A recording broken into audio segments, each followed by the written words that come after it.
આપ જોઈ રહ્યા છો સિટી ક્રાઇમ ન્યૂઝ। હવે જોઈએ અગત્યના સમાચાર। અમરેલી ધારી ખાંભા રોડ ઉપર દેવળા નજીક થયો અકસ્માત। ફોર્ચ્યુનર અને સેન્ટ્રો કાર વચ્ચે થયો ભયંકર અકસ્માત। અકસ્માતમાં એક વ્યક્તિનું ઘટના સ્થળે મોત। મૃતકના પત્ની અને 2 વર્ષીય પૌત્રીને થઈ ગંભીર ઈજા। વધુ સારવાર અર્થે અમરેલી રિફર કરવામાં આવ્યા છે। મૃતકનું નામ રતિભાઈ દેવાભાઈ રાઠોડ, ઉંમર વર્ષ 50, રહેવાસી દલખાણીયા હોવાનું જાણવા મળેલ છે।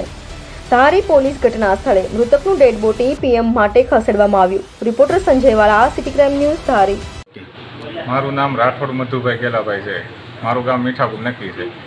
અમારા કાકા રતિભાઈ દેવાભાઈ રાઠોડ જે દલખાણીયા ગામે રહે છે અને એના ઘરના બીમાર હોવાથી તે અમરેલી મુકામે એના ઘરનાને સરકારી દવાખાને દાખલ હોય અને એને લેવા માટે સવારે 9 વાગે 4 વ્હીલ લઈ એની પોતાની સેન્ટ્રો ગાડી લઈ અને અમરેલી એના ઘરનાને દાખલ હતા ત્યાંથી લેવા ગયેલા અને ત્યાંથી અમારા કાકાની દીકરી સમઢિયાળા મુકામે સાસરે છે, તેના સસરા બીમાર હોવાથી તેની ખબર અંતર પૂછવા જતાં ત્યાંથી રિટર્ન થતાં અમારા કાકા એની પાસે 4 વ્હીલ ગાડી સેન્ટ્રો અને સામે ફોર્ચ્યુનર ગાડી હતી જે રિટર્ન આવતા હતા દેવળા અને નાગદરાની વચ્ચે જે મધુરમ હોટલ છે ત્યાં એનું એક્સિડન્ટ થયેલ છે।